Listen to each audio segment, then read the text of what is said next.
For more on where the race stands and just who the voters are that the campaigns may still be able to persuade, I'm joined by national political correspondent Steve Kornacki.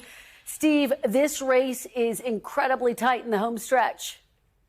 Yeah, absolutely, Kristen. One thing we have noticed in the last couple of days, this is not all of the polls that are out there now, but we have seen a number, 4 in the last 4 days, that have shown very small, but in the context of this close race, potentially meaningful movement in Trump's direction. I don't want to overstate it, but at the same time, it's hard to ignore these 4. The CNBC poll came out the other day, has Trump ahead by 2. The Wall Street Journal poll, Trump ahead by 3. These are national numbers. Siena and the New York Times, a tied race. CNN, a tied race. The significance here is broader movement. Again, we're seeing in Trump's direction. To put this in some context, here is our current national polling average. Let me call that up on the screen for you right here. Harris continues to lead nationally. I want to stress that, but we've been tracking this every week on the air here. A couple weeks ago, this number was at 3 for Kamala Harris. Her lead in the poll average now down to 1.2 because of some of the numbers that I just showed you. Of course, the swing states, the battleground states are going to be what decide this election. And look how close those are. We see 1.2 nationally.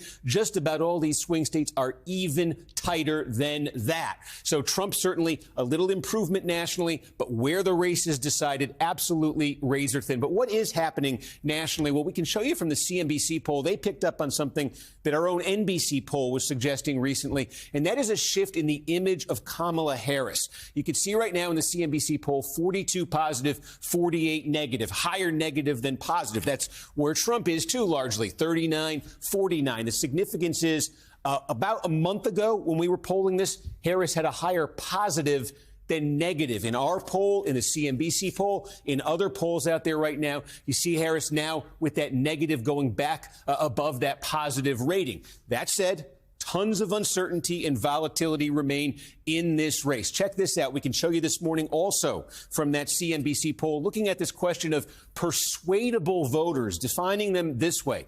How about this? 12% in the CNBC poll who currently say they support Harris or Trump say that they could change their mind still in this race. Another 6% say they're undecided or currently going to vote for a third-party candidate. That's a persuadable category of 18%. That's getting close to 1 in 5 voters here. And the uncertainty is particularly acute for Donald Trump. We tell you maybe he's made some gains here, but his support continues to run deepest with voters who it is unclear if they're actually going to turn out and vote. Look at it this way. From our NBC polling, a merge of all of our data, those who voted in the 2020 presidential election and the 2022 midterms, Harris with a 6-point lead, the most reliable block of voters. Those who only voted in the 2020 presidential, that's where Trump opens up a lead. And then those who didn't vote in either, that's where Trump has his biggest advantage over Harris. Are they actually going to vote this time around? Huge question mark. Another way to look at it, we ask folks, scale of 1 to 10,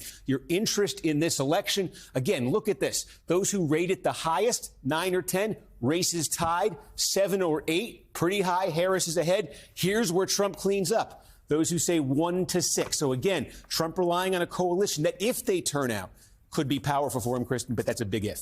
Powerful indeed, and those persuadable voters in focus in these final days of the race. Steve Kornacki, great stuff as always. Thanks so much. Thanks for watching. Stay updated about breaking news and top stories on the NBC News app or follow us on social media.